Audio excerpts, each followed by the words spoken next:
Hi, how are you? I am Brando, and this time I will teach you how to use the passive voice. Okay, passive voice is very important in the English language because we use passive voice all the time when we speak English. Americans use a passive voice all the time, and well, English speakers in general use passive voice all the time. Okay. I really want you to pay attention to this. It can be a little bit complicated, but once you practice, it's very easy. Okay, so don't worry about it. Passive voice is used when the most important thing is to know that an action was made. It doesn't matter who did it, it doesn't matter who performed the action. The most important thing is to say that something happened. Okay? Sometimes you mention who did it, sometimes you don't. Okay, it just depends on on how important it is to know who performed the action. It's very simple. I mean, you have, let's say we have an active sentence like I cleaned the bathroom. Okay, so the passive voice has a structure. You take every active sentence has a subject, verb, object. So you take the object, that's an active. So you take to turn it into a passive sentence. You have to take the subject. You have to take the object. Sorry, you take the object, and then that'll be the subject of the other sentence. So if I say I clean the window, you take the window, and then that becomes the subject of the other sentence. Then you have to put the verb to be in the same tense that the other sentence was. So if this is I clean the window, that's simple present. So the window is, then you take the other sentence, the main verb. What is the main verb? In the main verb of the other sentence is clean. I clean the window. So the window is, then you have to take the main verb and put it like in participle. Okay, you put the participle of the main verb. The participle of clean is cleaned. Okay, so the window is cleaned. That's it. Okay, that's all. You can say the window is cleaned by me, because remember that I told you that you take the object, and then that's the subject. Also, you take the subject, and that becomes the object. The thing is that sometimes you don't say who performs the action because that's not important. You only say that the action was that thing happened.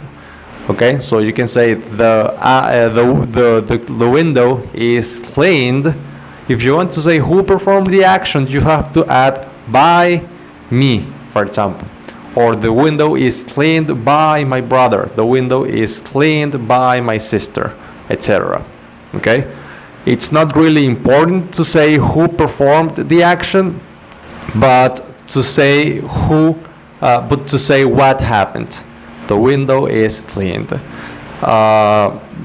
Something that you really have to pay attention to is that the verb to be is very important here, and it has to be in the same tense. So if the main sentence is in simple present, the verb to be has to be in simple present.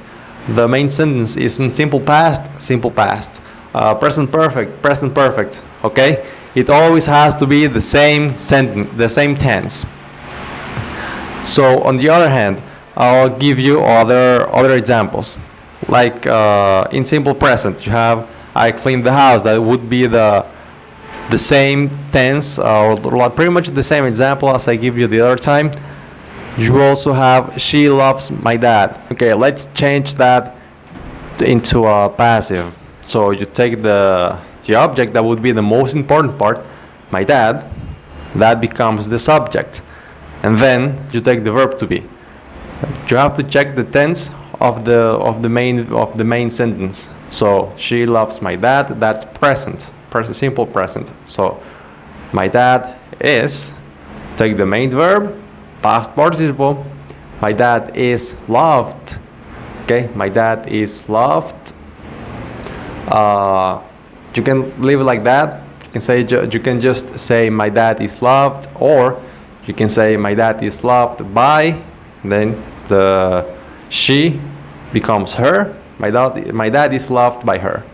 Okay, very simple. Another example, he creates a story. Okay, again, simple present.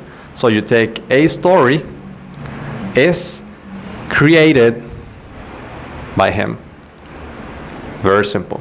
Okay, now remember that this applies to all tenses. Let me give you some examples with present continuous. I am doing my homework. I am doing my homework. So you take my homework, that's the object, that becomes the subject, my homework, and then you check the tense. It's present continuous. So the verb to be in present continuous. My homework is being. My homework is being. And then you take the main verb, that would be doing. And that you have to turn it into the participle. Okay, you take the participle of the verb, and then my homework is being done. You can leave it like that, because as I said before, it's not really important to say who performed the action. My homework is being done by me. By, remember, you always have to say it if you want to say who performs the action. My homework is being done by me. Another example, she is painting the wall. Yeah, you take the wall is being painted by me. By her, sorry. A wall is being painted by her. Then you take another example. You are writing a book. That's the same as all the previous times. You are writing a book. You take a book is being written by you. Very simple. Okay, now let me give you a couple more examples with future. People will speak Chinese in 50 years. So Chinese, because that's the object. The rest is the complement. So people will speak Chinese in 50 years. So you take Chinese will be spoken by people, or by people in 50 years, or Chinese will be spoken in 50 years, or in 50 years Chinese will be spoken. Okay, you can arrange it in the way you prefer, but the most important thing is to check the tense. That's future using will. So people will speak Chinese in 50 years. Chinese will be, that's the future form of the verb to be, will be spoken in 50 years by people. Remember that it's not necessary to say who performed the action. Then I will eat an apple. An apple will be eaten. Very simple. Once you get used to it, you are going to do it like normally. He will achieve the goal. The goal will be achieved. Okay, very simple. This is the way in which you use the passive voice. This rule that I'm telling you, I mean, to check the tense, to change the subject to the object and turn it into the subject, that applies to all tenses. Okay, very simple. I hope it was useful for you. Thank you very much. Hola, soy Brando y en esta ocasión te voy a hablar sobre la voz pasiva en inglés. Esto es algo muy importante, ya que todos tienen que saber cómo utilizar la voz pasiva. En inglés la voz pasiva se usa muchísimo al oral y también al escrito. Y bueno, es muy importante saber cómo utilizarlo de manera efectiva, ¿okay? De manera correcta. La voz pasiva es muy simple, puede ser un poco complicado al principio, pero es simple una vez uno se acostumbra. Y bueno, siempre con la práctica uno puede llegar a manejarlo de una muy buena forma. La voz pasiva se utiliza cuando se quiere decir que se hizo algo sin nombrar necesariamente quién lo hizo. ¿Ok? Por ejemplo, tenemos una frase en voz activa que luego se va a cambiar a voz pasiva y tiene que hacerse de la siguiente forma. Aquí voy a tener un ejemplo de una frase. I clean the house. Yo limpio la casa. Sería I es el sujeto, clean, el verbo, the house es el objeto, que es lo que recibe la acción. Entonces yo tomo the house, que es el objeto, y lo cambio y lo convierto el sujeto. La frase en voz pasiva comenzaría con the house, la casa. Ahora voy a tomar el verbo to be. El verbo to be tiene que estar en el mismo tiempo verbal que la frase activa. Entonces, I clean the house, eso es presente simple. Entonces yo tomo the house is, luego tomo el verbo principal de la frase en voz activa y busco el participio de clean es cleaned. Entonces, the house is cleaned. Lo podemos dejar así, la casa es limpiada. Lo podemos dejar así. Como les dije anteriormente, no es necesario decir quién hace la acción, sino expresar expresar que la acción fue hecha. Entonces, the house is clean. Si yo quiero decir quién lo limpió, by, por mí, por mí. Okay? The house is cleaned by me, por mí. La casa es limpiada por mí. Recuerden que siempre hay que prestar atención al tiempo verbal en el cual está la voz, la frase en voz activa. En este caso presente simple, la otra presente simple. Siempre es el mismo tiempo verbal. Así que no, eso es lo bueno y también una de las cosas fáciles de eso. Presente simple, presente simple. No hay más, no hay otra cosa que no hay para dónde agarrar. Okay, siempre presente simple. Ahora, she loves my dad. Tengo el objeto, que sería my dad. Comienza el verbo to be, presente. My dad is el participio loved. My dad is loved by her. Mi papá es amado por ella. O simplemente se dice mi papá es amado. ¿Ok? He creates a story. Él crea una historia. Entonces tomas a story, una historia, is, porque está en presente, is created, creada. Una historia es creada. By him, por él. ¿Okay? Una historia es creada por él. A story is created by him. Así que así se hace con presente simple. Simplemente se toma el verbo to be, se coloca luego del sujeto que ahora del objeto que ahora es el sujeto, y luego se coloca el verbo principal de la frase en participio y luego el complemento si quiere. ¿Ok? Ahora vamos a ver unos ejemplos con presente continuo.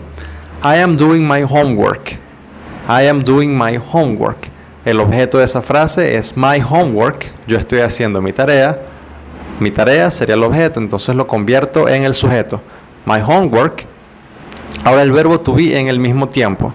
El verbo to be en presente continuo sería is being. My homework is being.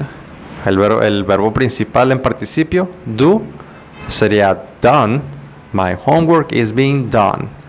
La tarea está siendo hecha. Mi tarea está siendo hecha por mí, by me. ¿Ok?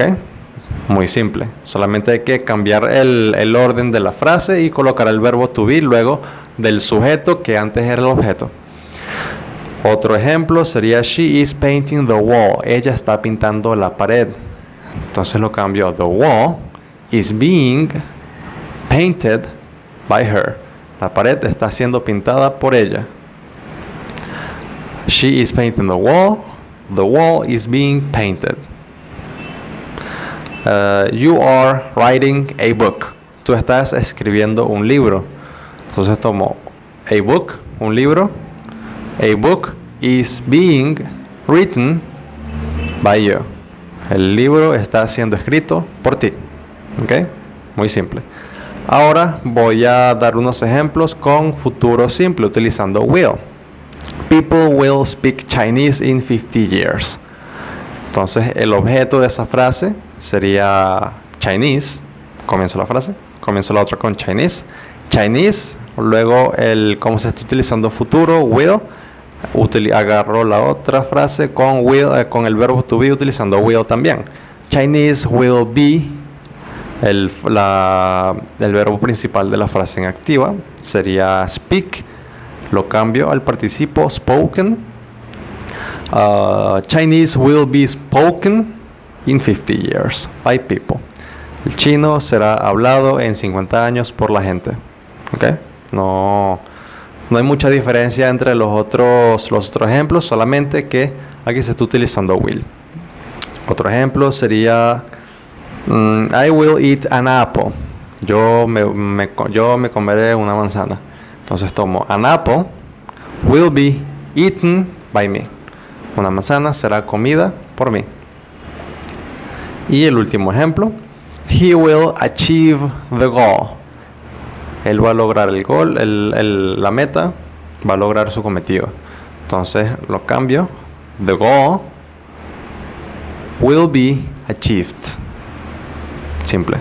The goal, que es el objeto, que es lo que recibe la acción, se cambia a sujeto. The goal will be achieved. ¿Ok? Esta es la forma en la que se formula la voz pasiva. Espero les haya sido muy útil, que les haya gustado. Nos vemos en la próxima.